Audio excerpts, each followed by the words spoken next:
ജമ്മു അതിർത്തിയിൽ പാക് ഡ്രോണുകൾ വെടിവെച്ചിട്ടിരിക്കുന്നു സൈന്യം എന്നൊരു വാർത്ത വരുന്നു. സാംബ, രജൌരി മേഖലകളിലാണ് ഇന്നലെ രാത്രി വീണ്ടും ഡ്രോണുകൾ എത്തിയത്. അതിർത്തിയിൽ ജാഗ്രതാ നിർദ്ദേശമുണ്ട്. പിയാ സുനിലുണ്ട് കൂടുതൽ വിവരങ്ങളുമായി.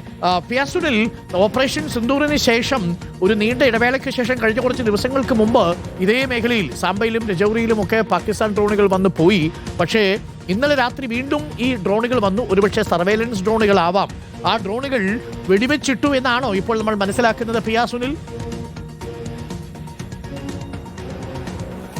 അരുൺ, ഇന്നലെ രാത്രി 7 മണിക്ക് ശേഷമാണ് 2 ഡ്രോണുകൾ രജൌരി മേഖലയിലും സാംബ മേഖലയിലുമായി പ്രത്യക്ഷപ്പെട്ടത്. ഏതായാലും കരസേന വ്യക്തമാക്കുന്നത് ഈ ഡ്രോണുകൾക്ക് നേരെ വെടിയുതിർത്തു എന്നതാണ്.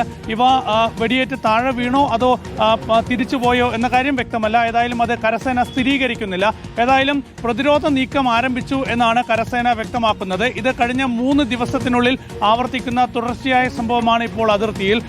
നമുക്കറിയാം, ഓപ്പറേഷൻ സിന്ദൂറിന് ശേഷം ഒരുപക്ഷെ ഇത് ആദ്യമായിട്ടാണ് ഇങ്ങനെയൊരു ഡ്രോൺ രാത്രികാലങ്ങളിൽ ഇന്ത്യ പാക് അതിർത്തിയിൽ പ്രത്യക്ഷപ്പെടുന്നത്. ഇത് ആരാണ് ഇതിന് പിന്നിൽ പ്രവർത്തിക്കുന്നത് എന്ന കാര്യം ഒന്നും തന്നെ വ്യക്തമല്ല. പാക് സൈന്യമാണോ അതോ തീവ്രവാദികളോ ഭീകരവാദികളാണോ എന്ന കാര്യത്തിലൊന്നും തന്നെ സ്ഥിരീകരണമില്ല. ഏതായാലും ഇപ്പോൾ കരസേന വ്യക്തമാക്കുന്നത് പ്രതിരോധ നീക്കങ്ങൾ ആരംഭിച്ചു എന്നതാണ്. മാത്രമല്ല, അതിർത്തിയിൽ സുരക്ഷാ സംവിധാനങ്ങൾ കൂടുതൽ ശക്തമാക്കുകയും ചെയ്തിട്ടുണ്ട്. ഏതായാലും ഇന്നലെ കരസേനാ മേധാവിയും സംയുക്ത സേനാ മേധാവിയും ഒക്കെ തന്നെ ദില്ലിയിൽ വാർത്താസമ്മേളനം നടത്തി ഓപ്പറേഷൻ സിന്ദൂറുമായി ബന്ധപ്പെട്ട ശക്തമായ പ്രതികരണങ്ങൾ നൽകിയതാണ്. കാരണം ഓപ്പറേഷൻ സിന്ദൂർ സമയത്ത് ഇന്ത്യൻ സേന ഒരു കരയുദ്ധത്തിന് വരെ തയ്യാറായിരുന്നു എന്നൊക്കെയുള്ള പ്രസ്താവന ഇന്നലെ CDSും അതുപോലെ തന്നെ കരസേനാ മേധാവിയും ഒക്കെ തന്നെ നടത്തിയതാണ്. അതിന് പിന്നാലെയാണ് വീണ്ടും ഈ ഡ്രോണുകൾ അതിർത്തിയിൽ പ്രത്യക്ഷപ്പെട്ട സാഹചര്യം ഉണ്ടായിരിക്കുന്നത്. അതായാലും ഇത് ഗൗരവത്തോടെയാണ് ഇന്ത്യ കാണുന്നത്.